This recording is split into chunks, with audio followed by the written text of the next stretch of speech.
From London to New York, from Tokyo to Singapore, from Beijing to Paris, all economic activities have been weakened by the sudden outbreak of COVID-19.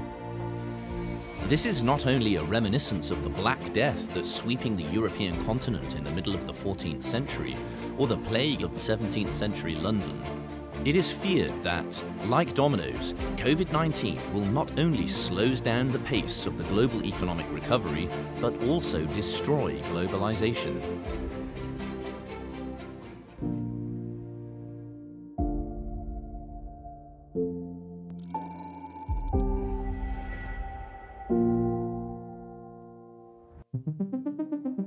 COSCO Shipping is the important carrier to get through the lifeblood of the economic globalization.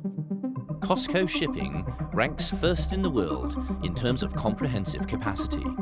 How does such an industry giant, which is closely related to the global economic trends, perform in the globe when the COVID-19 is spreading?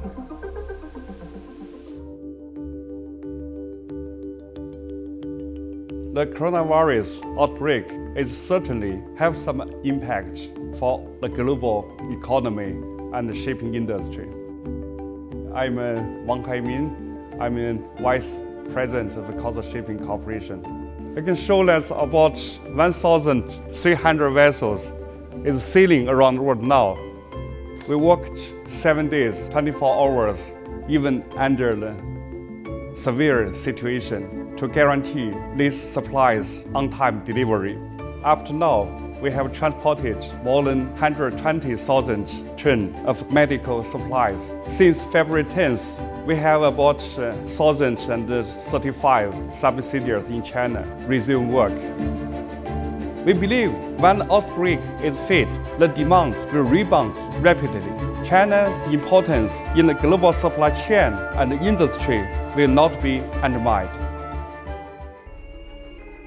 The WHO judges that COVID-19 is not only a super epidemic that spreads across the globe, but also a large infectious epidemic that might be controlled for the first time of human history. David Gosset, a French scholar living in Shanghai, agrees with this view. He also gives a long-term forecast of China's development.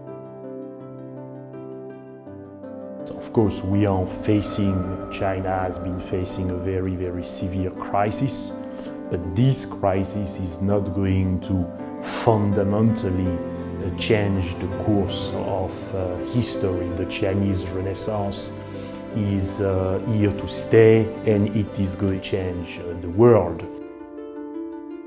My name is David Gosset. I have established the Europe-China Forum in 2002 in order to deepen the links between Europe and China. We have not only seen a resilient China because this coronavirus was a shock. The shock is being absorbed, and by the way, I expect a rapid recovery of the Chinese economy. And when you declare victory over such a crisis, you become stronger. This crisis will not affect the Chinese Renaissance. It might even accelerate the Chinese Renaissance.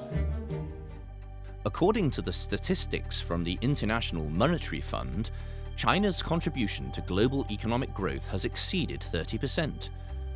Professor Ian Goldin is one of the most authoritative scholars on globalization. In his view, this epidemic has made the world realize China's huge influence in the global economy, and its engine is still full of power. Very different to SARS in 2003, when China was only 3% of the world economy. Today, it's more like 18% of the world economy. I'm Ian Goldin. I'm the Professor of Globalization and Development at the Oxford Marshall School in Oxford. These risks, like we saw in the financial crisis, the super spreading or the financial crisis, cyber attacks and viruses, and we see the super spreading of pandemics.